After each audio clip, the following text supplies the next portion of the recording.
at the half step. Pivot at the point, left and right. Forward, march.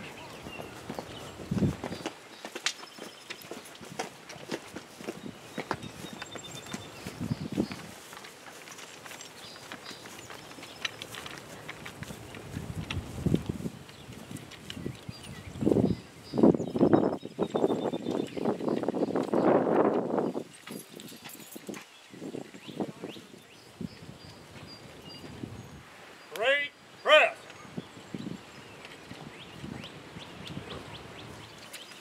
Salute to the Confederate flag. Present. Color. I salute the Confederate flag with affection, reverence, and undying devotion to the cause for which it stands. I salute to the flag of Virginia.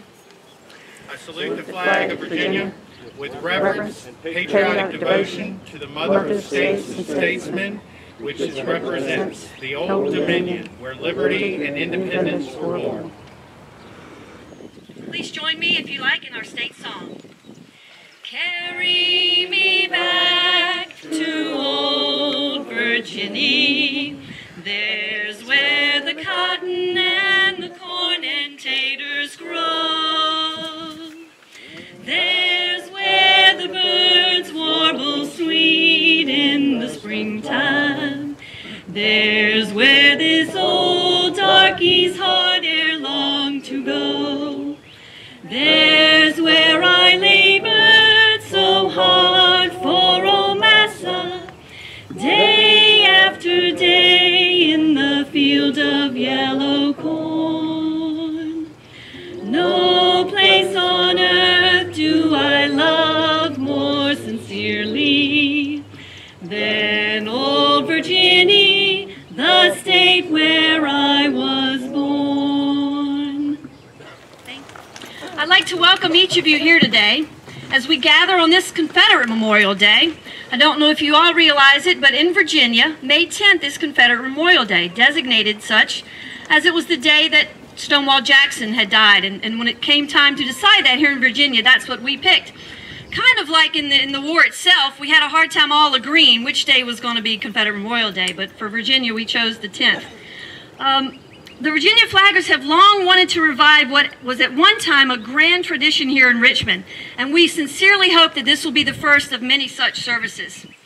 We would like to let you know, by the way, that we have some water back here in a cooler, in a silver cooler under that tent, if anyone would like it. And Miss Grace Lewis has programs if you need it. And in a few minutes, we'll have Master Jack Lewis to start passing out some small stick flags. And what we would ask is that before you leave today, if you would take that stick flag and place it on a grave here. And we have plenty of flags, so take as many as you like and decorate these graves for us before you leave.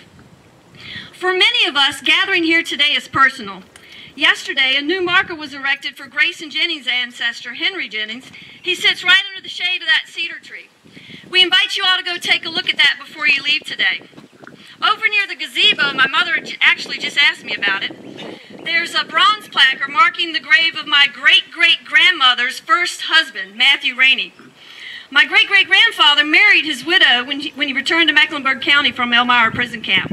Although he's not a blood relative, I consider him a part of my family and have done my best to continue the tradition that my dad began of keeping his marker clean and marked with a flag. And somewhere in the Pauper's Field here, my great-great-great-grandfather, Jacob Hawkins, a Confederate veteran, rests. We're going to find that grave, and I've had 2 or 3 guys that have been working like mad to do that, and one day we will. So for a lot of us, it's personal. For some of us, we're just here to honor all of these men, and we're here to remember them today. Whatever has brought you here, we're glad that you have joined us and appreciate that you have chosen to take time today to remember those who gave all. We have some special folks with us today who will be bringing greetings from their respective heritage organization. First, I'd like to call Ms. Franny Kellison, and she is the Vice President of the Virginia Order of the Confederate Rose. Hi, I'd like to let y'all know that I'm very honored to be here today. The Virginia Flaggers have supported us and with our tombstone dedication, and it is definitely an honor to be here today. Our tombstone dedication was back in March, and the Virginia Flaggers, they challenge people to help raise money for our tombstones, and it was a great success. And I'd like to thank the Virginia Flaggers. Thank you, Susan. And it's just an honor to be here today. Thank you. Thank you. And next we have Lieutenant Willie Wells from the Mechanized Cavalry, Virginia Division. On behalf of the Virginia Division Mechanized Cavalry, I want to bring greetings, and I wish more of us could have been here today, but it seems like they're scattered out all over doing things in different places today. Too many events going on at one time.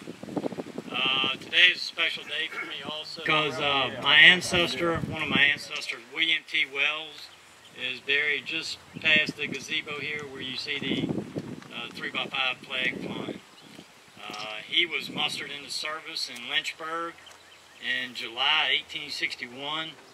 He was promoted to sergeant in January of '62, and on May the 6th, he was wounded at the Battle of the Wilderness. He was transported here to Richmond, Virginia, and to General Wayside Hospital number 9 in Chimborazo. 3 weeks later from the day he arrived here, he passed away, and he was buried here in Oakwood Cemetery. Thank you. Thank you, Willie. Next we have Mr. Joe Wright, representing the Sons of Confederate Veterans, and he is the Adjutant and Color Guard Sergeant for the Reverend Beverly Tucker Lacey Camp, number 2141. To you, sons of Confederate veterans, we will commit the vindication of the cause for which we fought. To your strength will be given the defense of the Confederate soldier's good name, the guardianship of his history, the emulation of his virtues, the perpetuation of those principles that he loved and you loved also, and those ideals that, that made him glorious and which we also cherish. Are you ready to die for your country? Is your life worthy to be remembered along with theirs? Do you seek for yourself this greatness of soul, not in the clamor of the crowded street, not in the shouts and the plaudit of the throng, but in ourselves our triumph and defeat? Remember, it is your duty to see that the true history of the South is presented to future generations. I was told I could give a few comments. I have some knowledge of what has taken place here at Oakwood. In April 1866, the Oakwood Ladies Memorial Association was formed to take care for and honor the 10,000 known and the 2,000 to 3,000 unknown Confederates buried here by John Redford. They did so for nearly 90 years. Fast forward to 2006, when Virginia Senate Bill 401 was passed providing funds to the SCV for the care of the cemetery. A commitment was made by the SCV to provide headstones. In 2009, an agreement with the City of Richmond was signed to allow the installation of these headstones at Oakwood by the SCV. There is now a fence around the Oakwood Monument, and the speaker stand has been rebuilt on 27 Confederate graves. Future plans call for the widening of the Oakwood Avenue gates and a 7-foot-tall, 1,320-foot-long fence down each Richmond road. Both could impact Confederate graves, as their locations of the graves are not known. Today, May 10th, 2014, we return to the tradition of honoring the Confederate soldiers buried here thanks to the efforts of the Virginia Flaggers. It is my sincere hope this will become an annual event to honor the buried and not just the structures. And next we have Mrs. Mary Beasley, who will bring greetings from the United Daughters of the Confederacy. Greetings. I'm here today to represent at Richmond Stonewall Chapter, Jackson Chapter, 1705. And actually it's an honor to be here today, and I did not know I was going to be speaking, but I am really honored and really blessed to be here. And I'm blessed to have my grandfathers that were in the war and my uncles. Thank you. And now we have Mr. John Henry Taylor, who has graciously agreed to bring a few remarks regarding the history of Oakwood Confederate Cemetery. Thank you, Ms. Hathaway.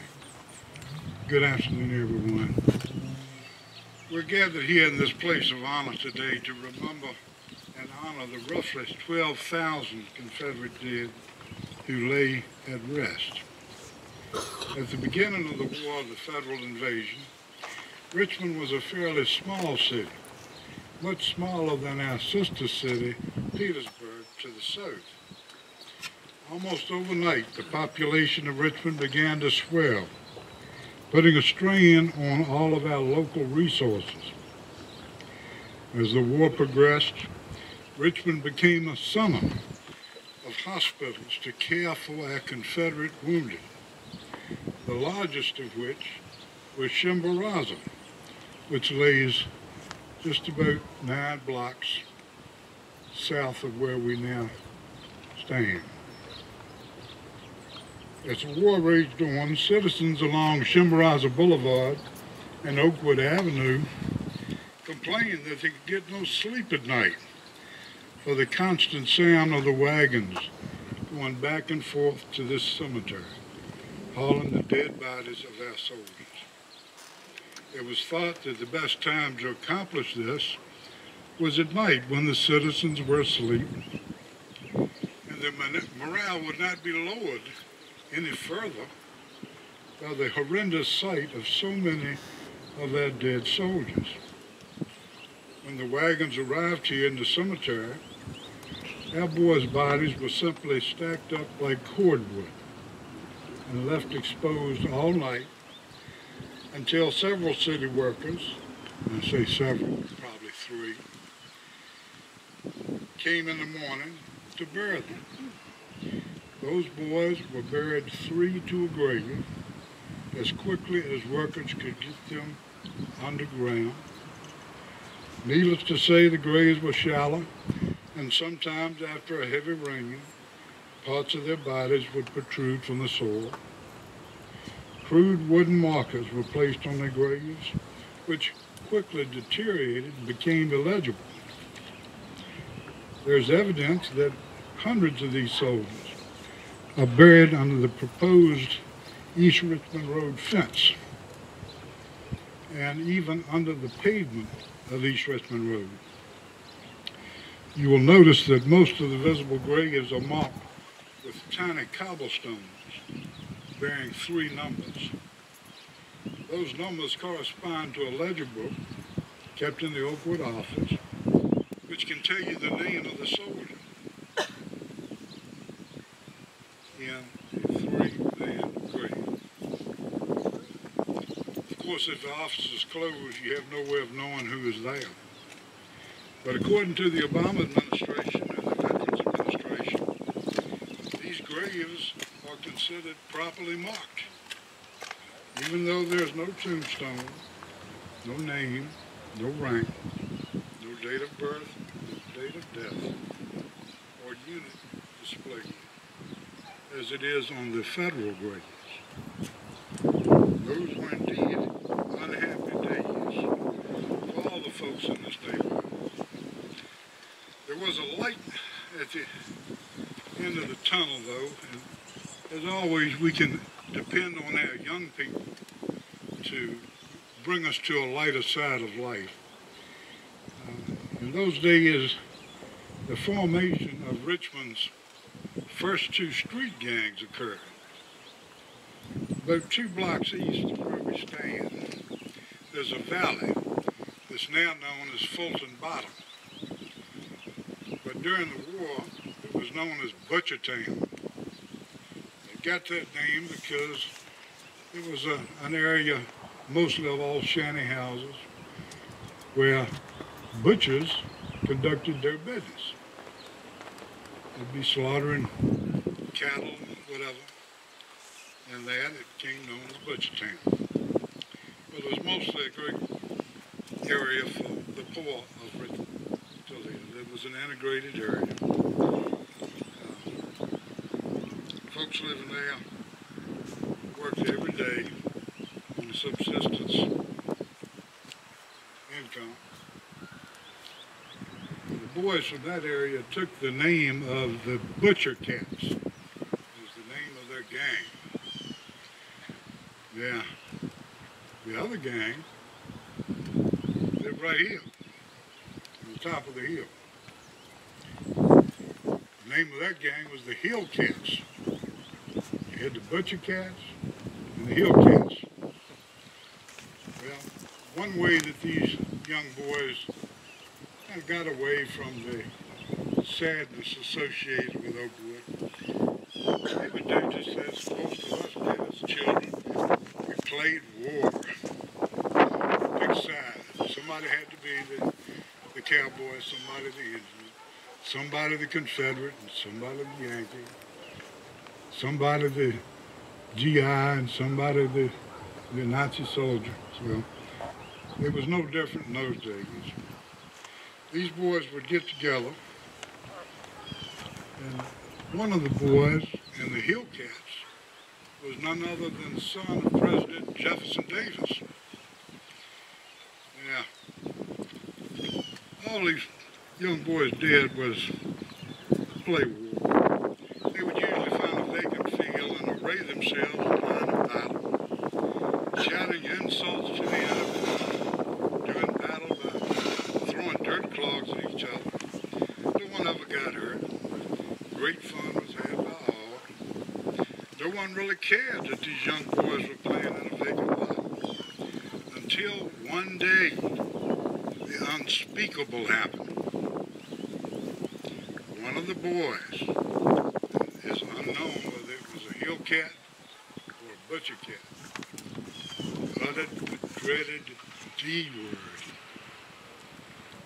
Now that was overheard by a lady of the neighborhood. This was immediately reported to the police force, all 7 of them, 7 policemen. Not only to the police, but to the mayor. Immediately the police force was put on alert. Information was received that the next day a battle was planned for Navy Hill, which is located west of here. Police secreted themselves, went into hiding, and on a pre-arranged signal, when the Hillcats and the Butcher Cats came together and formed their line of battle, the police officers sprang from hiding, and each of them grabbed one of the boys. In those days, it was a simpler time. The mayor of Richmond was also the judge. He heard this case, and as most dutiful judges in those days, he found these young boys guilty of causing a disturbance. Each of the parents of the white boys was fined the sum of $1. But Judge Mayo, knowing that that was a hardship on the parents of the black boys, ordered their parents to simply give them a whipping. It's doubtful that any of them ever got that whipping. Later, President Jefferson Davis appealed to both gangs to curtail their war games and to devote their time to more worthy pursuits. So, during our times of stress and trial and sadness, don't forget to look to your children.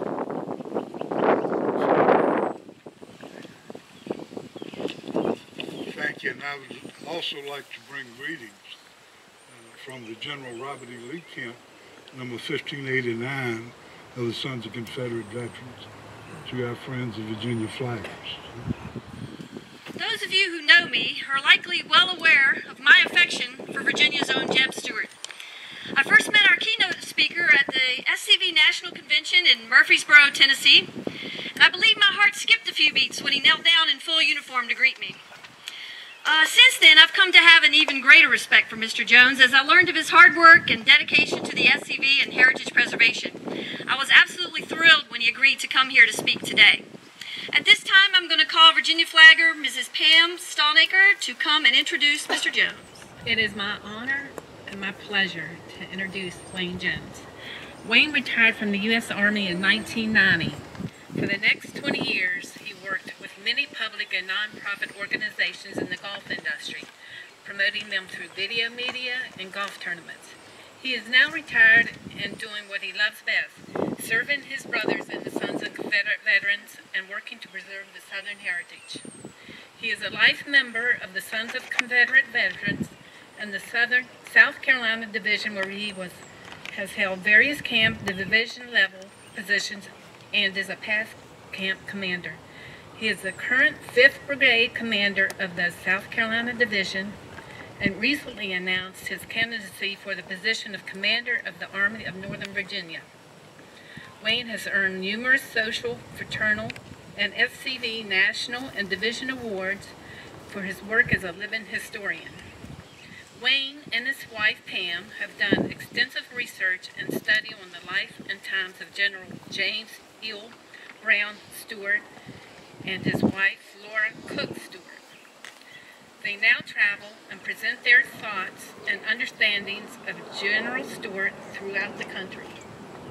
Wayne released his first book entitled 10 Minutes of Blind Confusion, The Battle of Aiken in January 2012. The Virginia Flaggers are honored to have such a distinguished guest to join us for this very special occasion and ask you to join us in giving a big welcome, Virginia welcome, to Wayne Jones of the Palmetto State. You know, it's a gorgeous day to be in Virginia. I always enjoy it when I'm called on to come out and pay tribute to such a historic site and to pay tribute to our ancestors. All Americans, and especially we Southerners, should remember and appreciate the significance of what happened during the war. It's at this hour that I come to join you and represent you of survivors of the greatest army in the world, the Southern Army. I am confident that these men would have me come to you today without apologies or regrets. For those who I speak gave the best they had to preserve their homes, their land, their families, and the country they love. They spared no sacrifice to win for the Southland their independence. The soldiers that we come to honor today died for what they believed to be right and just. We still believe in those same ideals. We believe in what they suffered and laid down their lives for. Our Southern ancestors were people of great courage. They fought the Spanish, the French, the Indians, and the English on this continent. They remembered the founders of the Republic who risked everything for these unalienable rights. The right to life, liberty, and the pursuit of happiness. They were willing to risk everything again in a war against the North, whom they believed was destroying these rights. In preparing for this event today, I searched for a quotation that would come up and sum up our Southern culture as I best know it. And the best I could find was a quote by Robert Louis Dabney, spiritual advisor to the great Stonewall Jackson, Southern theologian, when he said the Confederate States merely wanted to leave the Federal Union peacefully. They had no intention whatsoever of conquering the North and controlling the entire country from Washington. You know, people often call our ancestors rebels. They call this great battle that was fought a civil war. I can't refer to those brave Southern souls as rebels. I can't call it a civil war. The Northern historians and politicians wrote the book on the history of this war. They were determined to block the writing of the true history of the South, and they have succeeded so far. It was these same men that called us rebels. These same historians that called it a civil war and called it a war of rebellion. Our ancestors were not rebels. They were loyalists and patriots. They were loyal to the Constitution of the United States. At this time, I'm going to ask a good friend of mine, and today you'll notice I've got 3 gentlemen with me that will be assisting me in this ceremony. And I'm going to ask the man that represents General Stonewall Jackson, Danny Buckner, to come forward. Danny has a short piece.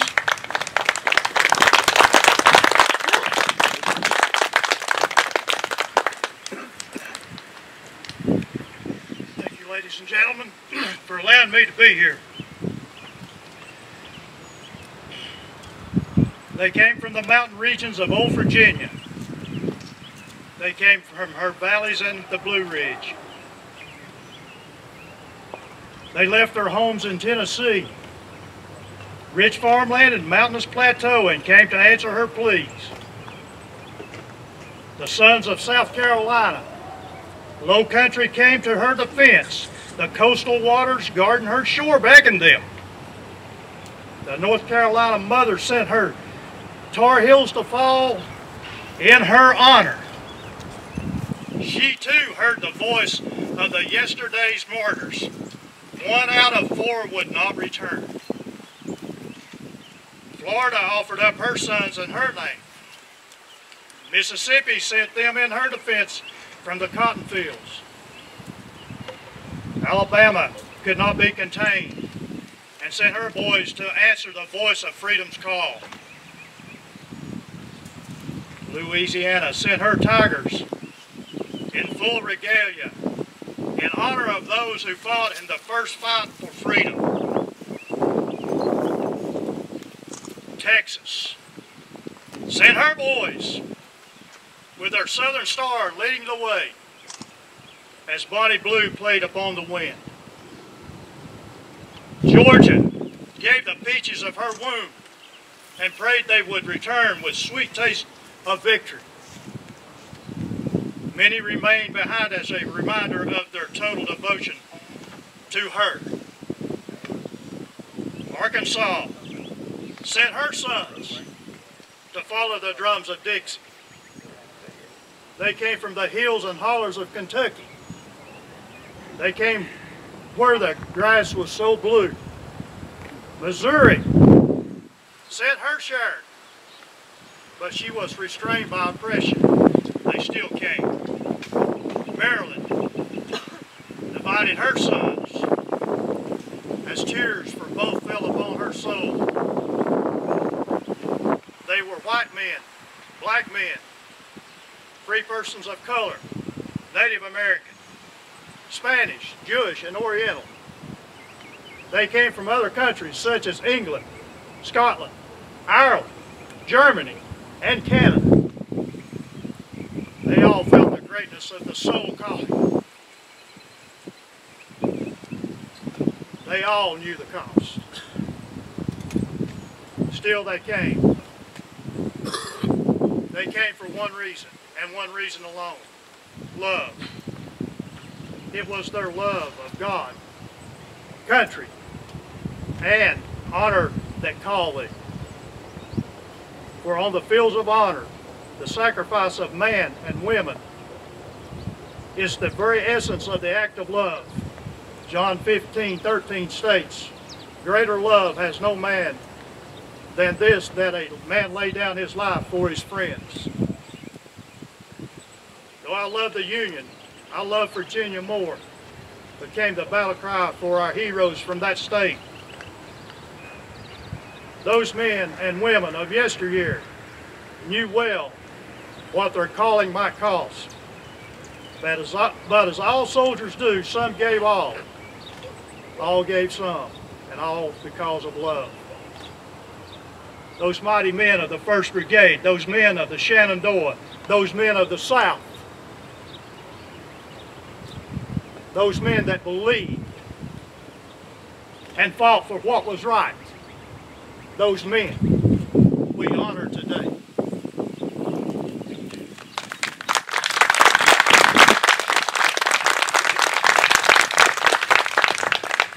And you know, when we come to a place like this, and we know that so many of those great men are buried here.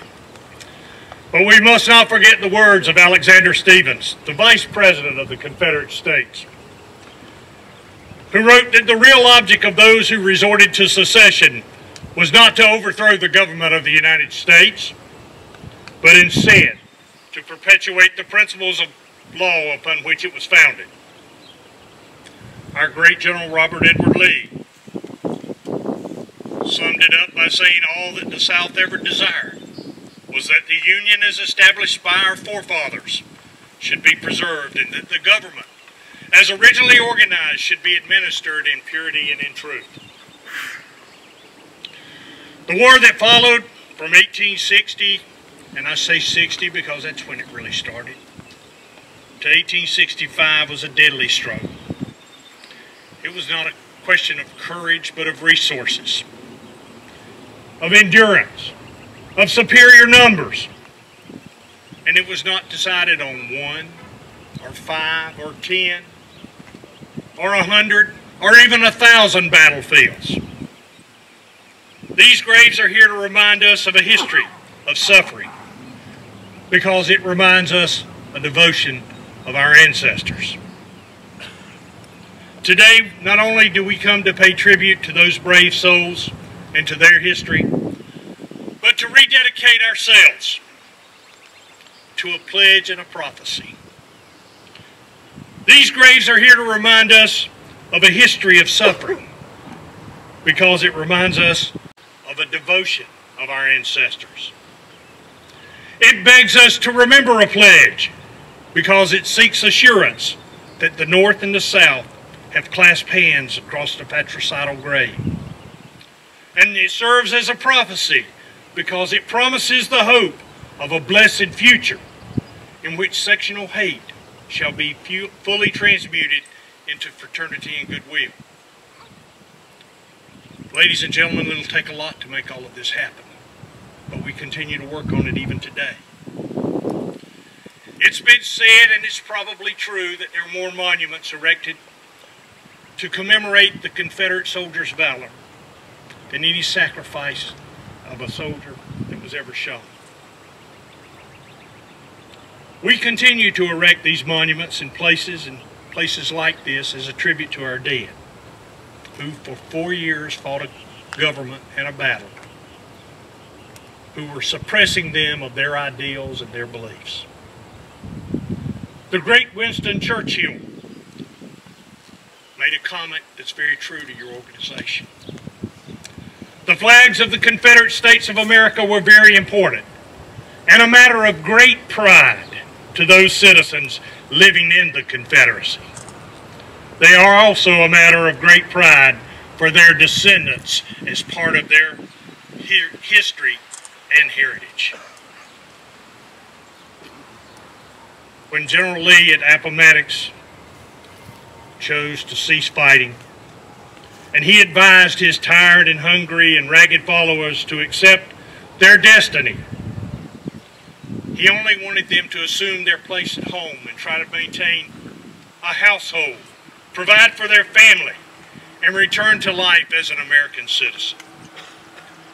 He wanted and he urged these brave men to rebuild the government they had once had. Here, we saw the true man and the history that he left us.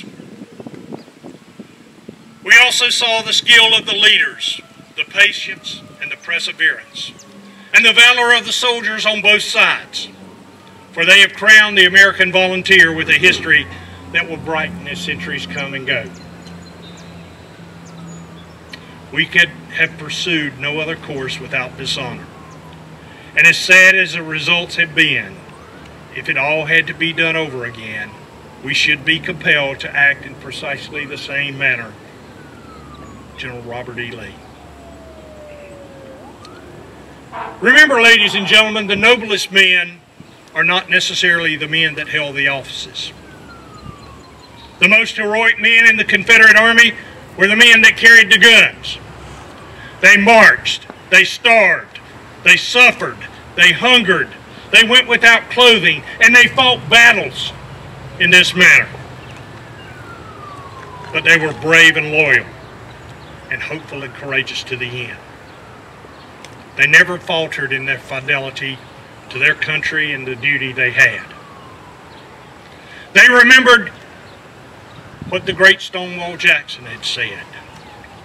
My religious belief teaches me to feel as safe in battles as in bed. God has fixed a time for my death. I do not concern myself about that, but to always be ready, no matter when it may overtake me. That is the way all men should live, and then all would be equally brave. Or the other statement by General Lee, I am nothing but a poor sinner, trusting in Christ alone for salvation. But I call you back to a quote that was almost 400 years old. Any society which suppresses the heritage of its conquered minorities, prevents their history or denies them their symbols, has sown the seeds of their own destruction. This was first said in 1281 by Sir William Wallace. Strange, 400 years earlier. And the greatest tribute you could ever have. I was raised by one of the greatest men in the world. There was never one born of a woman greater than General Robert Edward Lee, according to my judgment. All of his servants were set free 10 years before the war, but all remained on the plantation until after the surrender. William Lee, Lee's black servant. We know of the trials and tribulations of Jackson and Lee and Stuart during the war. And we know that Jackson's life was marred by death and losses. And we have to remember that he always looked to divine guidance, especially Romans 8:28. And we know that all things work together for the good of them that love God, to them who are called according to his purpose. And then as I searched a little deeper, I found this one from Nathan Bedford Forrest. I love the old government in 1861. I love the old Constitution yet. I think it's the best government in the world, if administered as it was before the war. I do not hate it. I'm opposing now only the radical revolutionists who are trying to destroy it. I believe that party to be composed, as I know in Tennessee, of the worst men on God's earth. Men who would not hesitate at no crime and who have only one objective in view: to enrich themselves. Does that sound kind of familiar? There is nothing here unworthy of the highest ideals of American manhood. There's no lowering of the standards. There's no trailing of the banners in the dust of despair. There's no sinking in the quagmire of disgrace and honor. These are men for nations to trust and reverence, and for heroes and rulers to copy. These men march down the high road of history with a swing of victory, and there emblazoned on their banners is the ancient proverb, "There is no conqueror but God." At this time, I'm going to ask Roger Kelly to come forward. Roger represents a sharpshooter. He represents the soldier that we find out here from time to time. And Roger has a short piece for you. Since the formation of this great nation, sons and daughters have given their lives for this country. Their devotion, their dedication, and determination was based on love. This love allowed them to achieve their greatness of soul. Others have followed, and by God's grace will continue to heed the calling of love. It is our duty to maintain that sacred principles for which we cherish today.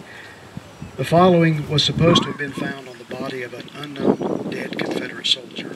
It was a small poem, and it was called "I Ask God." I ask God for strength that I might achieve.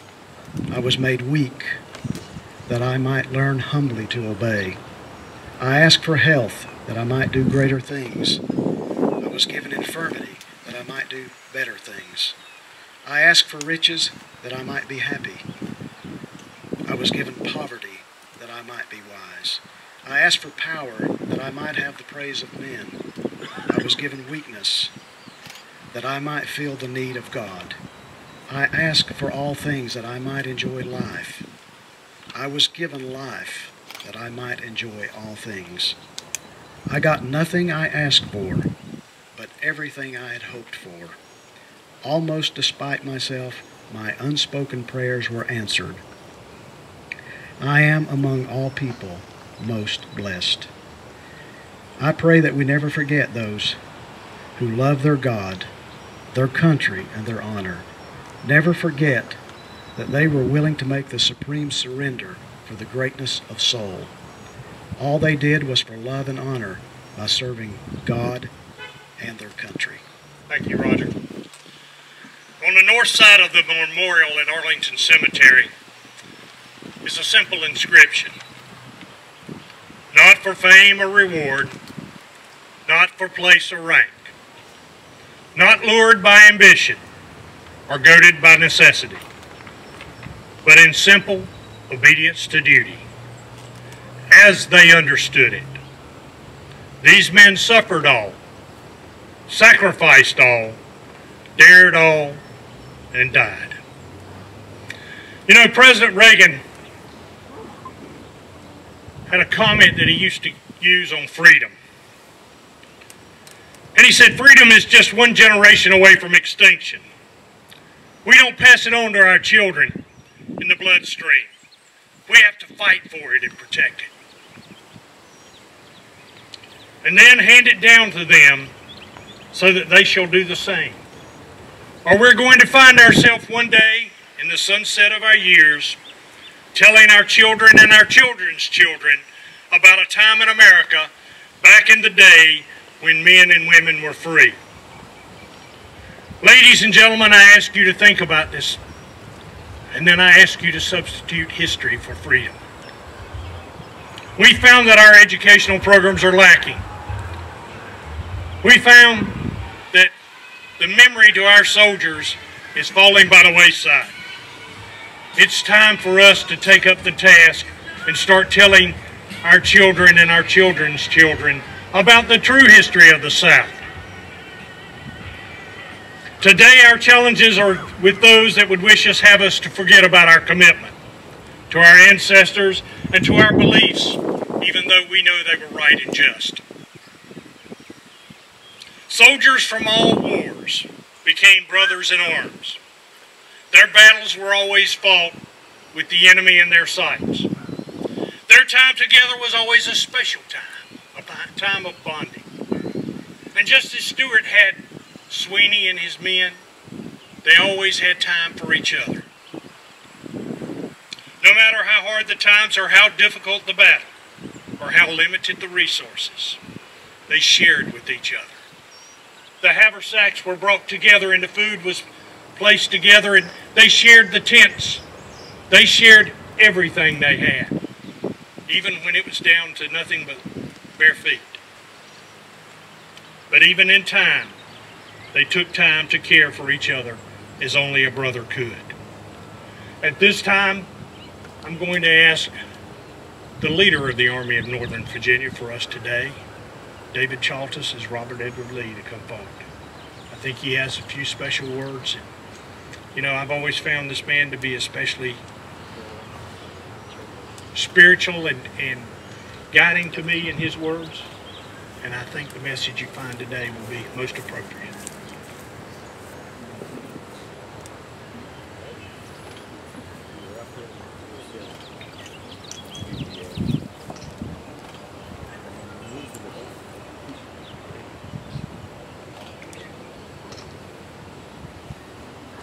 It is my religion that teaches me that I must kneel to the cross of Christ prior to speaking to the people.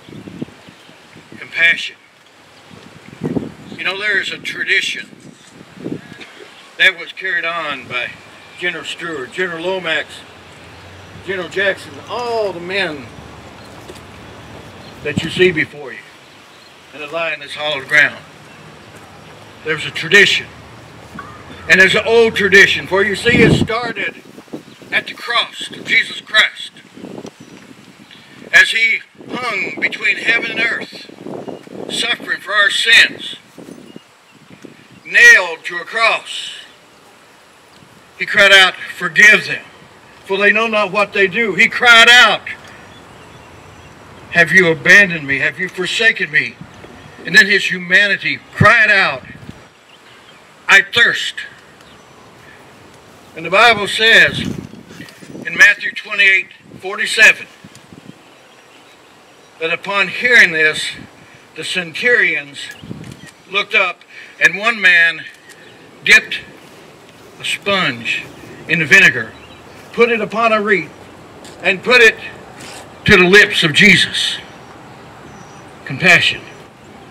Christ, that beaten, that battered, that bruised body, welded by the heat, the torture, cried out, and someone heard him.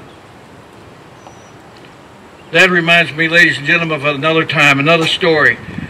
A story on December 13th, 1862, one of the coldest days known to man. There was a great battle at a place called Mary's Heights in Virginia. It seemed that the Union charged forward and the Confederates had the high ground. And within a few minutes, over 12,000 men laid upon the ground, bleeding, crying, suffering, hollering, "Water! Water!" They wanted water, and they needed water. And this one young man, 2nd South Carolina, by the name of Richard Kirkland, 19-year-old sergeant, hearing the cries of his former enemies lying upon that cold field, had compassion. General Lomax, they said that he went to the captain said, "No, you cannot go help him cross that wall."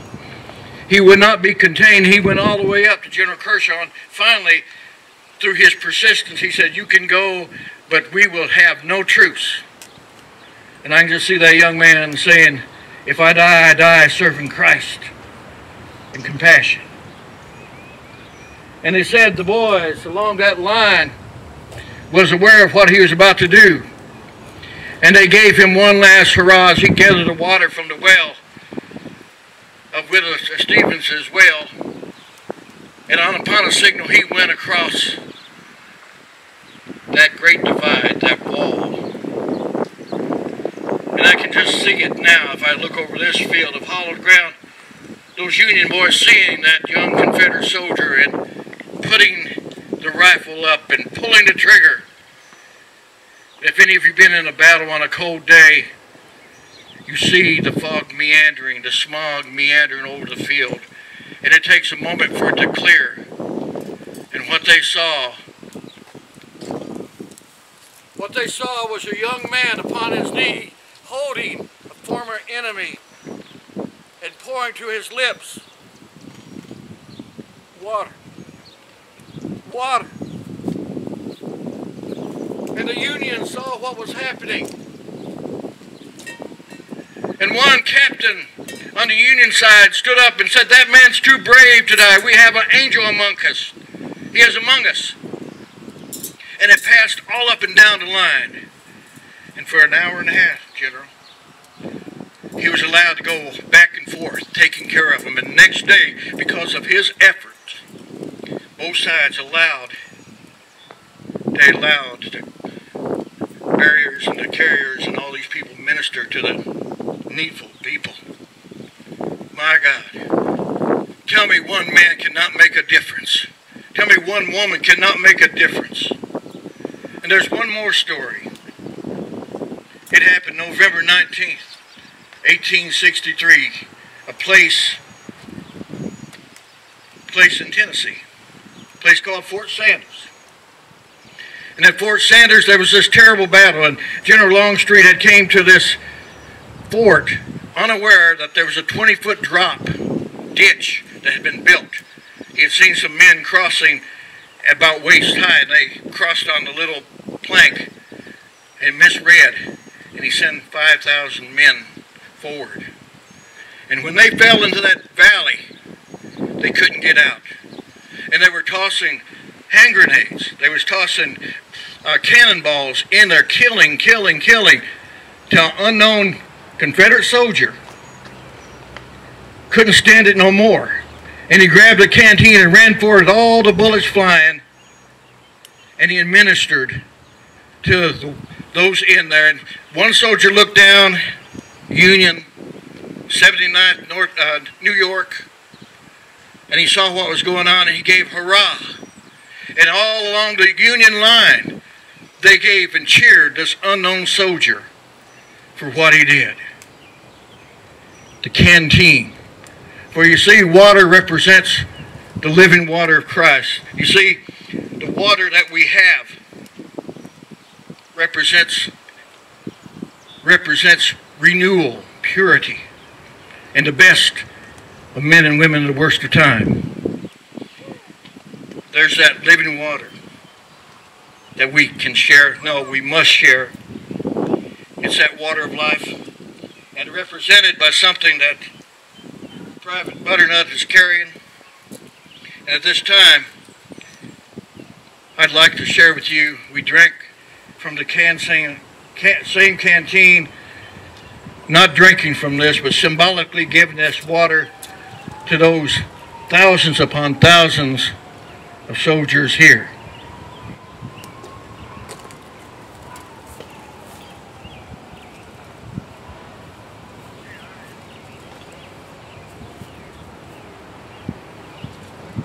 We drank from the same canteen. There are bonds of all sorts in this world of ours, fetters of friendship and ties of flowers, and true lovers' knots I ween. The girl and the boy are bound by a kiss, but there's never a bond, old friend, than this, as we drank from the same canteen. It was sometimes water and sometimes milk and sometimes applejack, fine as silk, but whatever tipple may be, we shared it together in band and bliss. And I warm to you, friend, when I think of this. We drank from the same canteen.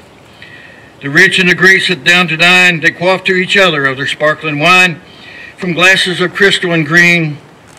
But I guess in their golden potations they miss the warmth of regard to be found in this, that we drank from the same canteen. We have shared our blankets and tents together, and we have marched and fought in all kinds of weather, and hungry and full we've been. Had days of battle and days of rest. But the memory I cling to and I love the best is that we drink from the same canteen.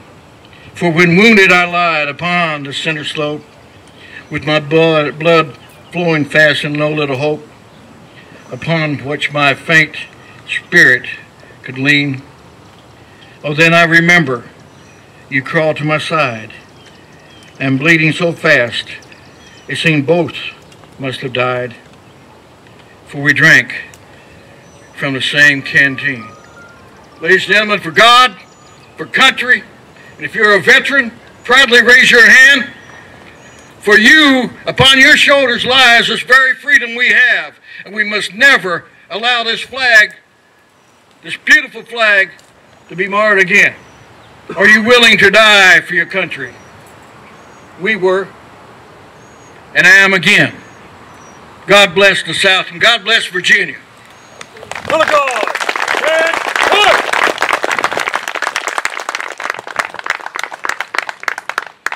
So in closing, in honor of the great men and women of the South, we remain humbled to be your servants and forever in your debt. For you, like they, have given us your all today. My final words in closing would be to remind you of one of the quotes from Robert Louis Dabney, which I love so much. Sirs, you have no reason to be ashamed of your Confederate dead. See to it they have no reason to be ashamed of you. Thank you, ma'am.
ask if you would come forward at this time.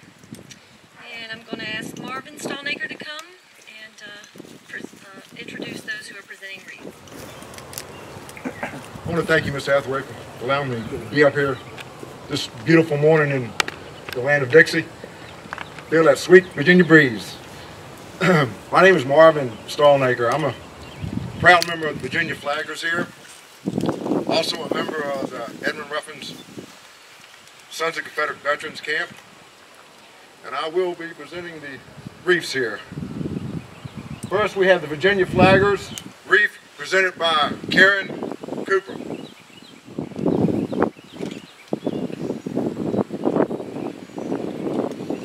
I still have goosebumps. Y'all have to excuse me. That was a great presentation. Listening to Amazing Grace was so moving.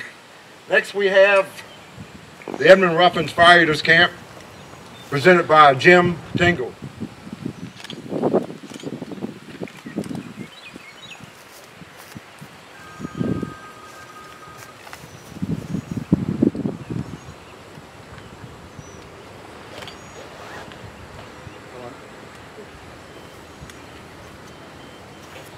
Next we have the Virginia Order of the Confederate Rose, presented by Franny Kellison.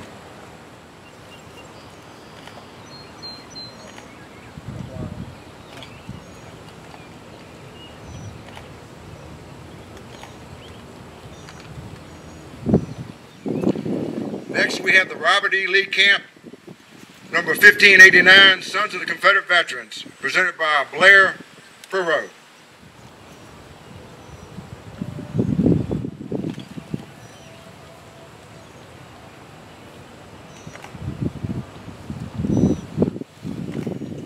Next we have the Virginia Society, Military Order of the Stars and Bars, presented by 2nd Lieutenant Joseph Wright.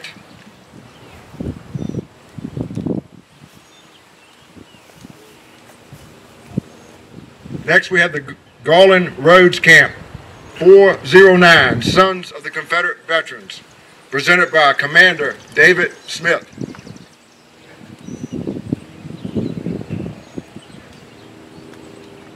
Next we have the Virginia Scots Guards Pipes and Drums, presented by Pipe Major David Hinton.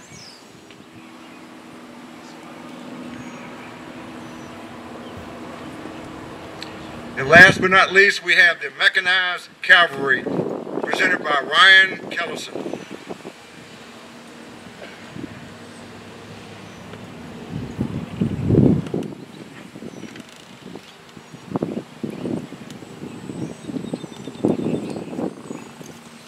And that concludes my part of the program.